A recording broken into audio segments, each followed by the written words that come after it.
Romo Cafe. Alkitab berjalan. Romo Patris. Pisau beda akal. Saat keduanya turun gunung, bukan sekadar hadir, tapi mengguncang medan polemik.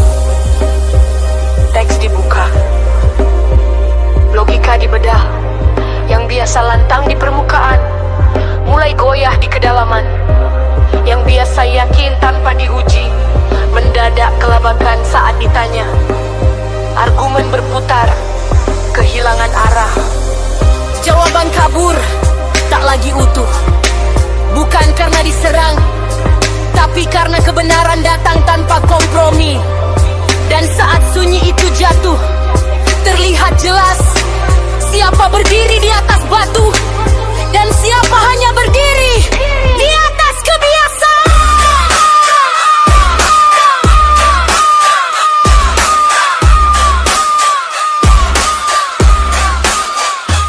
Romo Cafe, Alkitab berjalan bukan sekadar julukan. Ayat tak perlu dicari, ngalir tanpa bukaan. Dari kejadian sampai wahyu terpetakan rapi. Bukan serpian lepas tapi satu narasi suci. Dia tahu konteks, bahasa, sejarah, tujuan. Siapa bicara, kepada siapa, dalam situasi apa, itu penentuan.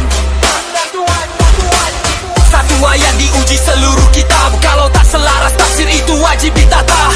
Bukan proof text demi pembenaran diri. Bukan potong ayat lalu klaim ilahi. Kalau tafsir melompat, dia tarik ke alur. Kalau makna dipelintir, dia kunci dengan struktur yang biasa nyaman. Setengah baca mulai panik saat diminta utuh maknanya. Bukan firman yang lemah, tapi cara baca yang berubah-ubah. Romo Patris, pisau beda akal bukan sekadar wacana. Dia mulai dari dasar, apa itu benar, bagaimana tahu itu nyata. Premis disusun harus konsisten. Kalau fondasi retak, bangunan pasti tumbang perlahan dan pelan. Epistemologi diuji, bukan sekadar rasa iman. Bukan anti akal, tapi tak boleh melawan logika dasar. Jar yang terdengar rohani belum tentu koheren. Kontradiksi kecil saja cukup bongkar seluruh sistem. Dan dia tahu medan sola yang diagungkan bukan slogan kosong, semua diuji keterhubungan. Kalau sola berdiri sendiri tanpa fondasi utuh, apakah tetap konsisten atau justru runtuh? Bukan menyerang orang tapi menguji ajaran yang tanpa kokoh bisa rapuh di pemikiran. Saat teks dan logika berdiri bersamaan, tak cukup lagi iman berbasis kebiasaan. Ayat diminta harus utuh dan nyambung, argumen diminta harus lurus, bukan diputar sambung. Dan saat jawaban tak lagi bertahan, arah serangan pun berubah pelan-pelan. Bukan ajaran yang dibelah dengan nalar, tapi pribadi yang diserang karena tak sanggup membantah.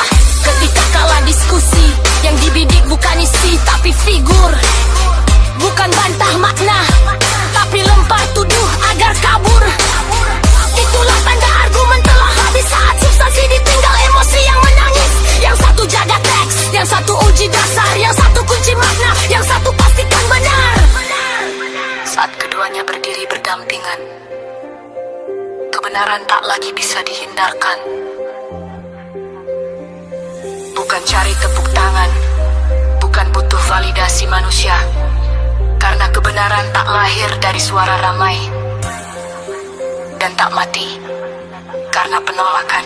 Dua jalur, Satu tekanan, teks dan nalar. bukan perasaan. Uji-uji, Jangan hindari, yang benar berdiri, tak takut diuji.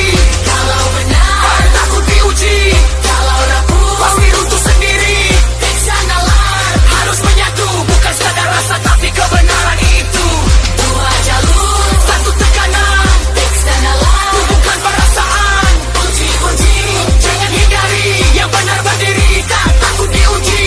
kalau benar, Takut diuji, kalau rapuh. pasti runtuh sendiri. Teks dan nalar, Harus menyatu, bukan sekadar rasa tapi kebenaran itu.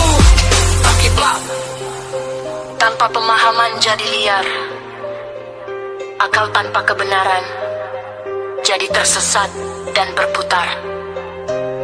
Tapi saat keduanya bertemu, teks yang utuh dan nalar yang jujur, yang rapuh akan runtuh, yang retak akan terbuka, dan yang benar akan tetap berdiri. diuji tanpa henti.